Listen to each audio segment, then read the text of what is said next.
Pursuing happiness is the fastest path to depression.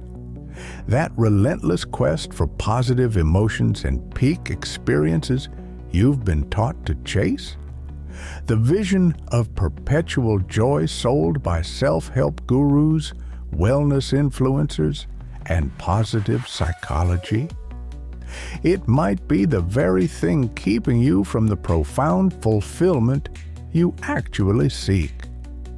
This isn't mere contrarian provocativeness. It's a profound psychological insight that Carl Jung recognized decades before our current happiness industrial complex emerged.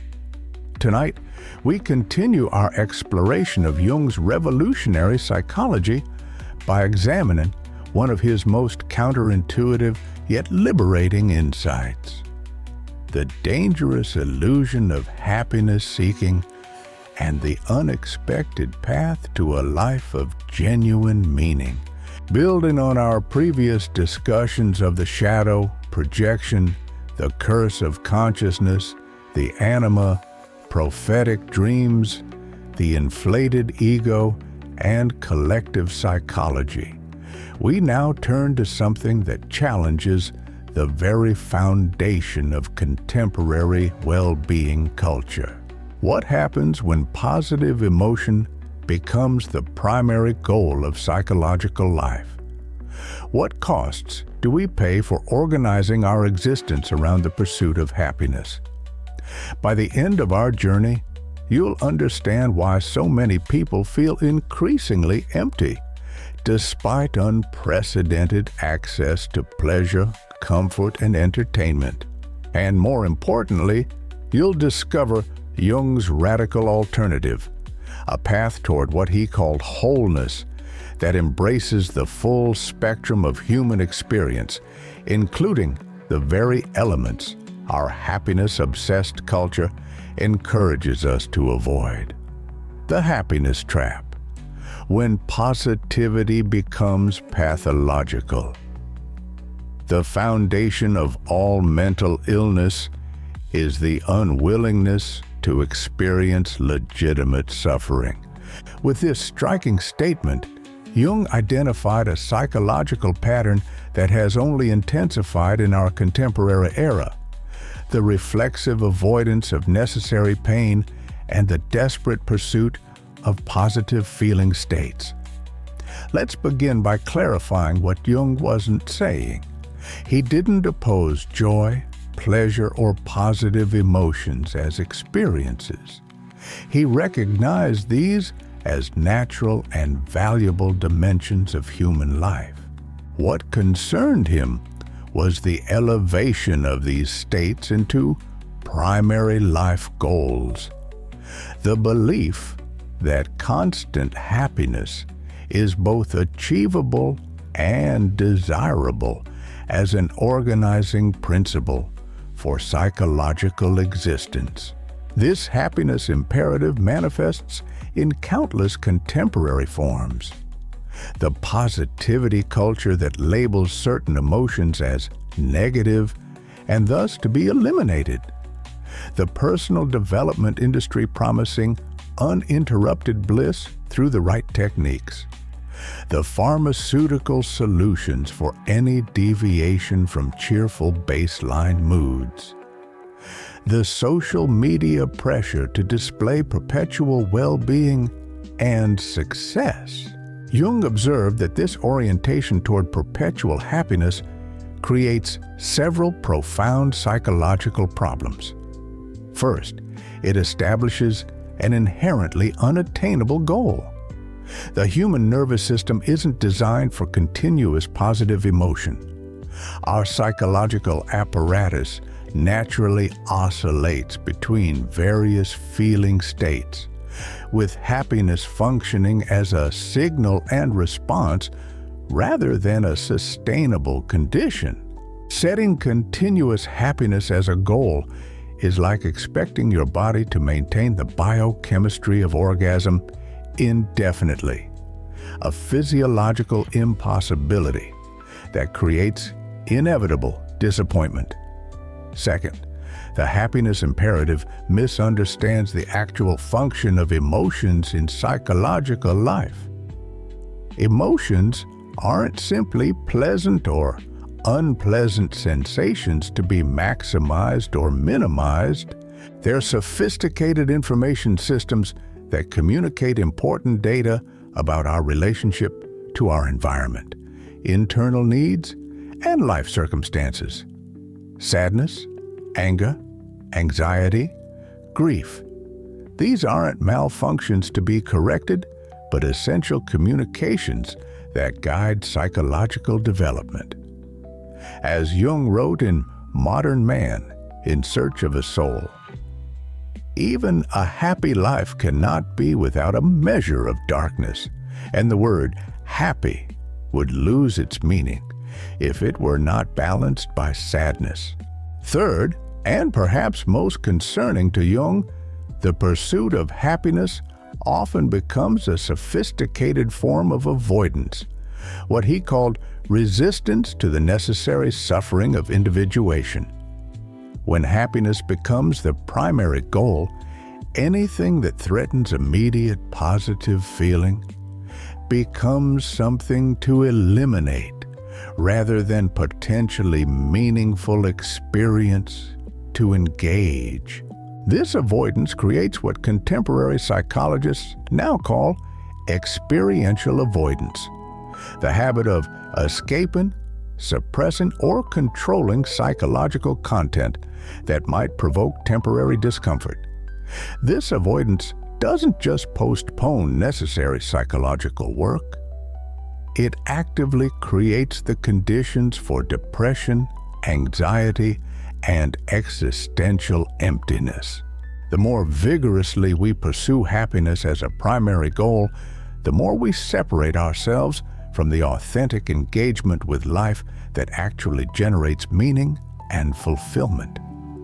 As Jung noted in Contributions to Analytical Psychology, about a third of my cases are suffering from no clinically definable neurosis, but from the senselessness and emptiness of their lives.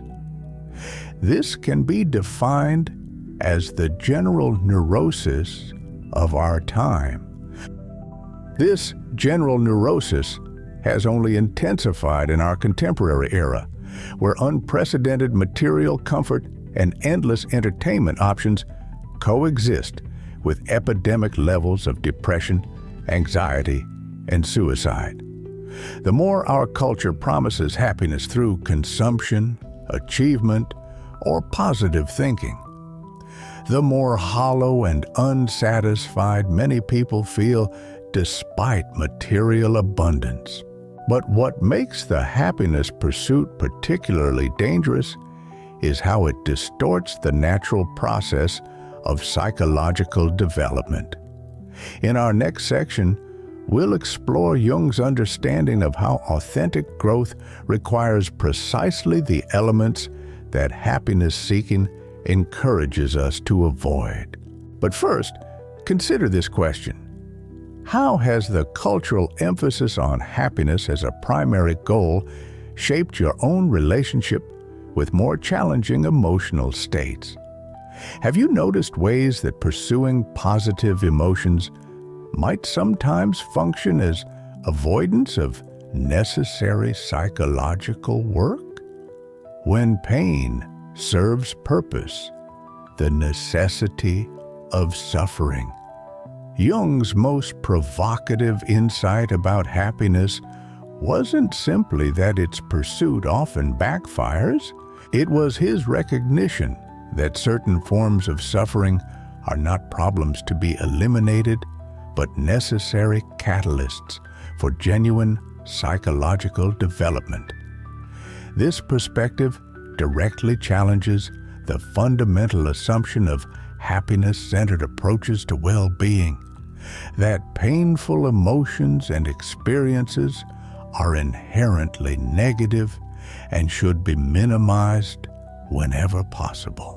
Jung discovered through his clinical work that many forms of psychological suffering serve essential developmental functions that cannot be bypassed without creating deeper, more intractable problems. As he wrote in The Practice of Psychotherapy, there is no coming to consciousness without pain. People will do anything, no matter how absurd, to avoid facing their own soul. One does not become enlightened by imagining figures of light, but by making the darkness conscious. What kind of suffering did Jung consider necessary rather than gratuitous? Several forms appear consistently in his writings. First, the suffering that accompanies genuine encounter with the shadow. Those disowned aspects of ourselves that we've pushed into unconsciousness because they contradict our conscious identity and values. This encounter inevitably involves shame, guilt, and the painful recognition of our capacity for qualities we've judged harshly in others. Yet, without this uncomfortable confrontation, we remain psychologically fragmented, projecting our disowned material onto others and operating from a limited, inauthentic self-concept. Second, the suffering inherent in confronting existential realities, mortality, uncertainty, limitation, and aloneness. These unavoidable conditions of human existence provoke anxiety and even terror when fully faced. Yet, attempting to avoid them through fantasy, distraction, or positive thinking creates what Jung called provisional life, an inauthentic, hedged existence that never engages with the deeper dimensions of being human. Third, the suffering that accompanies major life transitions and identity reformations. Jung recognized that genuine development often requires the dissolution of previous psychological structures, a process he compared to death and rebirth. This dissolution creates profound disorientation and grief as familiar identities and certainties fall away before new integration emerges. Attempting to maintain happiness during these necessary transitional states short-circuits the transformative process. Fourth, the suffering caused by engaging with the tension of psychological opposites, the contradictory elements within the psyche that seek integration without elimination of their differences. Jung called this holding the tension of opposites, and he saw it as essential to the emergence of the transcendent function, the psychological capacity that creates new, more comprehensive consciousness from apparently irreconcilable contradictions. Consider Sarah, a successful executive who entered therapy complaining of inexplicable depression despite having everything she wanted: career success, financial security, social status, and a comfortable lifestyle. Through exploration, she discovered her depression wasn't a meaningless chemical imbalance, but a communication from deeper parts of her psyche that had been neglected in her pursuit of external achievement and positive emotion. Her depression contained vital information, signals about unfulfilled creative needs, unacknowledged spiritual longings, and authentic values that differed from those driving her outward success. The path to genuine well-being wasn't eliminating her depression through medication or positive thinking techniques, but engaging with what it was trying to communicate. Even though this process temporarily increased her discomfort as she questioned long-held assumptions and identities. Jung observed this pattern repeatedly. Psychological symptoms often represent not malfunctions to be eliminated, but communications from neglected aspects of the self-seeking acknowledgement and integration. When we treat these symptoms merely as obstacles to happiness, we miss their potential developmental function and often create chronic, treatment-resistant conditions. As he noted in The Transcendent Function, the confrontation of the conscious with the unconscious must be a conscious process.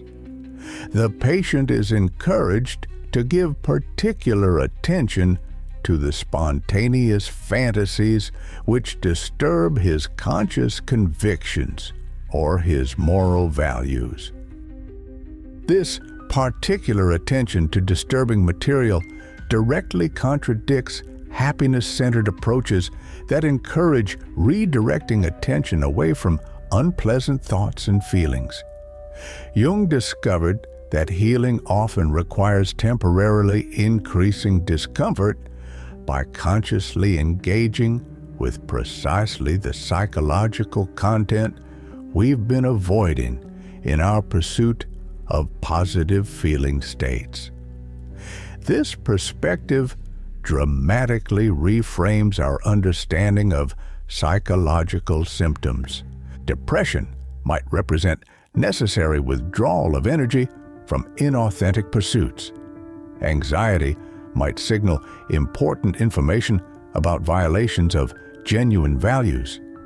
Even physical symptoms might communicate psychological truths we've refused to acknowledge consciously. In our next section, we'll explore Jung's alternative to happiness seeking, a radically different approach to well-being centered on meaning rather than positive emotion. But first, consider this question. What psychological discomfort in your own life might serve a necessary developmental function rather than representing mere obstacle to happiness? What might your painful emotions be trying to communicate that requires attention rather than elimination? Beyond pleasure, the search for meaning. If pursuing happiness leads to psychological problems rather than fulfillment, what alternative did Jung propose? What should orient our psychological lives if not the maximization of positive emotion? Jung's answer emerges clearly throughout his work. Meaning, not happiness, constitutes the foundation of a fulfilling life. As he wrote in Memories, Dreams, Reflections, the least of things with a meaning is worth more in life than the greatest of things without it. This emphasis on meaning rather than happiness represents a profound shift in how we might understand psychological well-being, where happiness is a transient emotional state. Meaning provides continuous orientation regardless of emotional fluctuation. Where happiness diminishes with excessive direct pursuit, meaning emerges naturally from authentic engagement with life's full spectrum of experiences. Where happiness seeking often leads to avoidance of discomfort, meaning-making integrates both pleasure and pain into a coherent narrative of purpose and significance. But what exactly constitutes meaning from Jung's perspective? Unlike happiness, which operates primarily as subjective feeling state, meaning emerges from the relationship between the individual psyche and larger patterns of existence. Jung identified several specific sources of psychological meaning. First, meaning emerges through the individuation process, the lifelong psychological development toward wholeness that integrates both conscious and unconscious elements of the personality. This process isn't about feeling good, but about becoming more fully who you are, including aspects that might contradict your conscious self-concept or cultural ideals. As Jung wrote in The Development of Personality, the achievement of personality means nothing less than the optimum development of the whole individual human being. It is an act of high courage flung in the face of life, the absolute affirmation of all that constitutes the individual. Second, meaning arises from engagement with archetypal patterns, the universal human themes and experiences that connect individual life to collective humanity across time and cultures.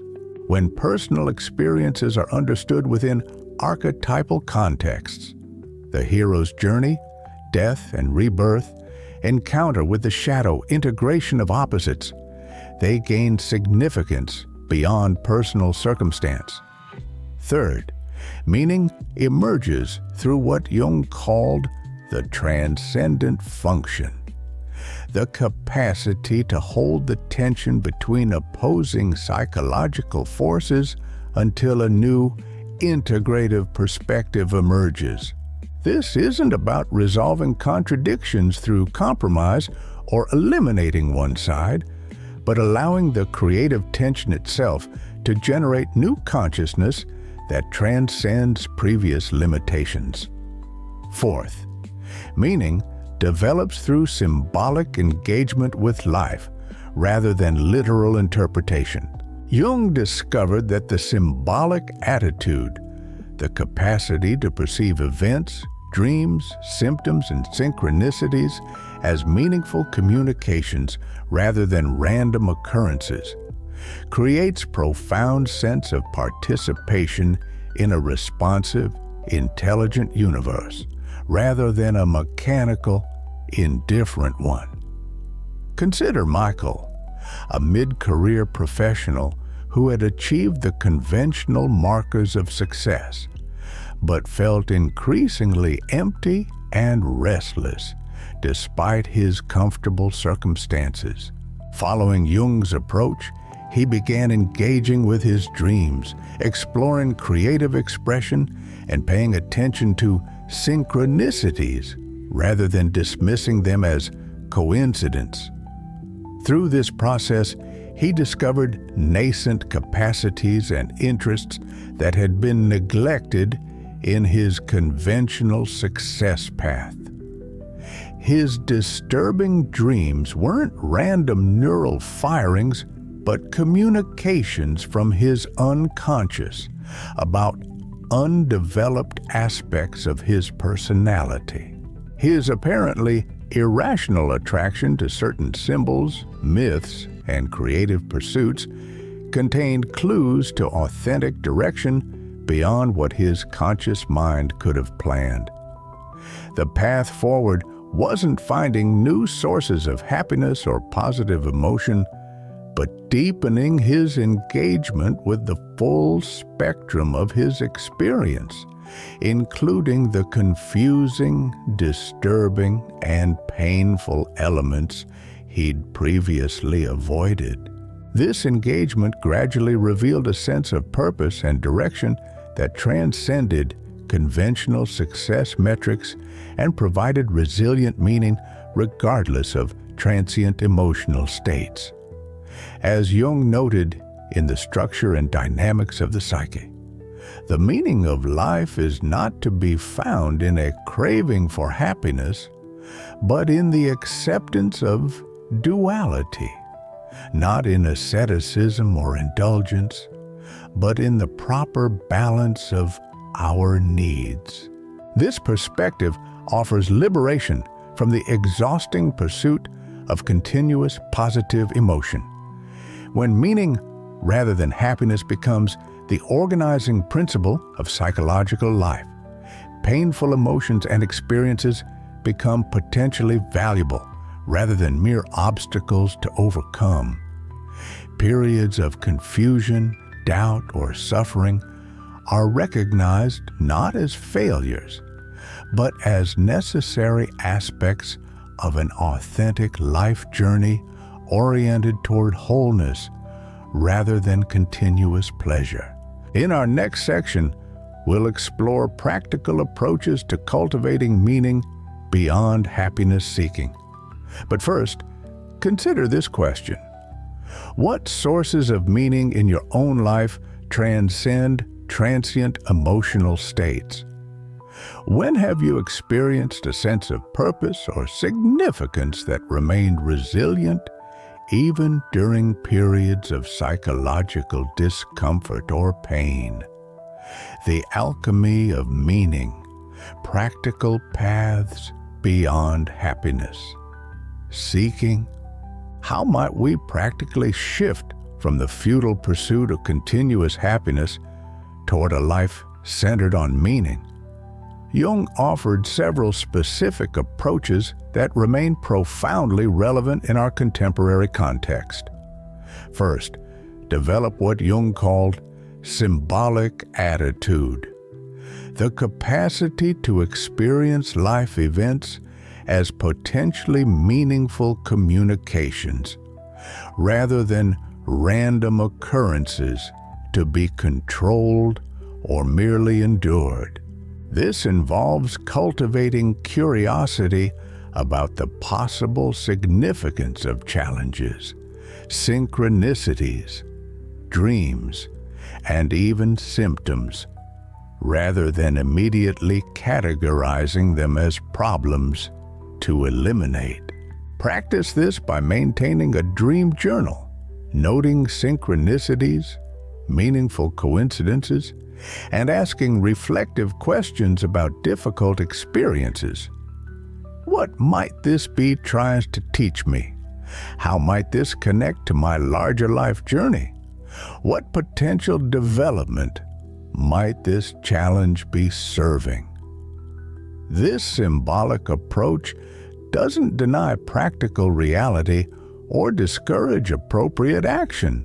It adds an additional dimension of engagement that creates meaning beyond mechanistic cause-effect thinking. As Jung wrote in Symbols of Transformation, the symbolic attitude is not a matter of belief, but of perception. It is a certain conception of the world which creates a new consciousness. Second, engage with shadow material rather than avoiding psychological discomfort.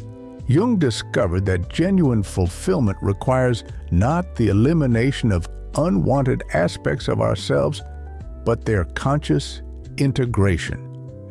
This integration doesn't happen through abstract understanding, but through direct encounter with the disowned, rejected aspects of our personality. Start this practice by noticing strong emotional reactions to others, particularly judgments, irritations, or intense attractions. These often signal projected shadow material. Ask yourself, what quality in this person triggers me? How might this quality exist in me in some form? What would change if I acknowledge this aspect of myself rather than projecting it outward? Third, cultivate what Jung called active imagination, structured engagement with unconscious material through creative dialogue rather than passive fantasy or intellectual analysis. This practice involves consciously engaging with psychological content that emerges spontaneously, allowing it expression while maintaining conscious participation rather than either controlling it or being overtaken by it. Try this approach by starting with an image, emotion, or question that feels charged with psychological energy. Allow related imagery or thoughts to emerge without directing them. Then actively engage through dialogue, writing, drawing, or movement. This isn't about creating aesthetically pleasing art, but about establishing conscious relationship with unconscious content. Fourth, develop capacity for holding the tension of opposites, maintaining conscious awareness of contradictory psychological elements without premature resolution through elimination of one side. Jung recognized that psychological growth often occurs not through resolving contradictions, but through maintaining conscious relationship with opposing forces until a third position emerges that transcends previous limitations. Practice this by identifying opposing values, needs, or perspectives within yourself that create inner conflict. Rather than choosing one side or seeking compromise, consciously hold awareness of both elements simultaneously, noting the creative tension this generates. Pay attention to dreams, intuitions, or synchronicities that might suggest integrative possibilities beyond the apparent contradiction. Fifth, engage with archetypal material through mythology, literature, art, or ritual. Jung discovered that individual psychological struggles gain meaning when recognized as personal expressions of universal human patterns. Engaging consciously with these patterns through cultural forms creates sense of participation in human experience beyond individual circumstance. Explore this dimension by reading myths and literary works that resonate with your current life situation, noticing which archetypal patterns they express. If experiencing relationship challenges, for instance, exploring myths about Aphrodite or stories like Beauty and the Beast might reveal archetypal dimensions that connect personal struggles to universal human experiences of love, projection, and transformation. Finally, shift focus from outcome to process in how you approach life development. Jung observed that happiness typically emerges as a byproduct of authentic engagement rather than as product of direct pursuit. This engagement requires valuing the journey itself, including its challenges, detours, and discomforts, rather than focusing exclusively on desired endpoints. As Jung wrote in Psychological Types, the creation of something new is not accomplished by the intellect, but by the play instinct acting from inner necessity. The creative mind plays with the objects it loves. This playful engagement with life requires releasing rigid expectations about how development should proceed or what constitutes legitimate experience. It involves what Jung called circumambulation, approaching psychological development as a spiral path around a center rather than a direct linear progression toward predetermined goals. These approaches don't guarantee continuous happiness. In fact, they often temporarily increase psychological discomfort as they bring previously unconscious material into awareness. But they create the conditions for what Jung considered a far more valuable achievement, a life of authentic meaning that remains resilient through the inevitable cycles of pleasure and pain, success and failure, clarity and confusion that constitute the human journey. Wholeness, not happiness. The journey toward meaning. We began with a provocative statement. Pursuing happiness is the fastest path to depression.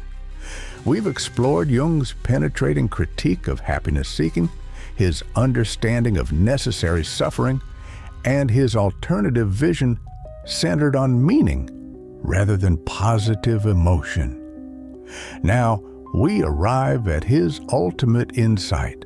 about psychological well-being, one that completely transforms how we might approach the journey of human development. For Jung, the goal of psychological life isn't happiness, but wholeness, the integration of all aspects of the personality, both conscious and unconscious, into a unified yet differentiated totality. This wholeness doesn't eliminate painful emotions or challenging experiences. It creates capacity to engage with the full spectrum of human experience while maintaining a coherent sense of meaning and purpose that transcends transient emotional states. As Jung wrote in Psychological Types, wholeness is not achieved by cutting off a portion of one's being, but by integration of the contraries. This perspective challenges the fundamental orientation of happiness-centered approaches to well-being, where happiness-seeking encourages eliminating or controlling negative elements. Wholeness requires conscious integration of the very aspects of experience most people work to avoid. Where happiness functions primarily as pleasant-feeling state, wholeness emerges as dynamic balance that includes both pleasure and pain within larger meaningful context. The path to wholeness isn't about transcending ordinary human experience for some perpetually blissful state. It's about deepening engagement with life as it actually presents itself, including its limitations, contradictions, and painful realities. This engagement doesn't guarantee continuous positive emotion, but it creates the conditions for what Jung called the meaning that makes a great many other things bearable. Consider James, a patient of Jung's who entered analysis suffering from chronic depression despite having achieved conventional success. Through their work together, James discovered that his depression wasn't meaningless affliction, but communication from neglected aspects of his psyche, seeking acknowledgement and integration. His healing didn't come through eliminating depressive symptoms, but through engaging with what they were trying to communicate: unfulfilled creative needs, authentic values that differed from those driving his external success, spiritual longings that found no expression in his materialistic lifestyle. As he developed relationship with these previously neglected dimensions, his depression didn't simply disappear. It transformed into meaningful engagement with previously avoided aspects of his humanity. This transformation didn't lead to perpetual happiness. James still experienced periods of sadness, anger, fear, and doubt. But these emotions no longer represented meaningless afflictions to eliminate. They became integrated aspects of an authentic journey toward wholeness, a journey that created resilient sense of meaning and purpose regardless of transient emotional states.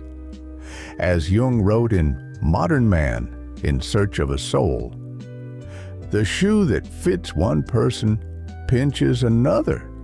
There is no recipe for living that suits all cases. Each of us carries his own life form, an indeterminable form which cannot be superseded by any other." This perspective offers liberation from the exhausting pursuit of standardized happiness. It recognizes that authentic well-being emerges not from conforming to external prescriptions for positive emotion, but from faithful engagement with the unique psychological journey that constitutes your particular life path. The irony Jung observed repeatedly is that genuine joy, deep, authentic, positive emotion tends to emerge spontaneously when we stop pursuing it directly and instead engage authentically with the full spectrum of our experience. The more we chase happiness as primary goal, the more it eludes us. The more we engage with life's meaning and purpose, the more moments of genuine joy appear as natural byproducts rather than manufactured states. As you reflect on tonight's exploration of Jung's perspective on happiness and meaning, consider this question: how might your approach to difficult emotions and experiences change if you viewed them not as obstacles to happiness, but as potential communications serving your development toward wholeness? What aspects of your humanity have you neglected in pursuit of continuous positive emotion? And how might engaging with these aspects create deeper, more resilient sense of meaning in your life? Remember Jung's core insight: the foundation of fulfillment isn't happiness, but meaning. Not the elimination of suffering, but its integration into coherent life narrative oriented toward wholeness. This meaning doesn't guarantee freedom from pain, but it creates context that makes both pleasure and pain aspects of an authentic human journey rather than random experiences to maximize or minimize without larger purpose. In a culture increasingly dominated by happiness, imperatives, and quick-fix solutions for emotional discomfort, Jung's perspective offers radical alternative, not easier path, but deeper one. Not the false promise of perpetual positive emotion, but the genuine possibility of a life so rich in meaning that both joy and sorrow become integrated aspects of a journey worth living in its totality. What meaning might be waiting to emerge in your life if you released the exhausting pursuit of continuous happiness and embraced the full spectrum of your humanity, both its light and shadow, its pleasure and pain? And how might this embrace create not the fragile happiness that depends on favorable circumstances, but the resilient fulfillment that remains intact through life's inevitable cycles of comfort and challenge, clarity and confusion, expansion and contraction? As Jung himself wrote, "The privilege of a lifetime is to become who you truly are." This becoming involves not the elimination of suffering, but its transformation through the alchemy of meaning, a process that leads not to perpetual happiness, but to something far more valuable, a life of authentic wholeness that encompasses both the darkness and the light of being fully human.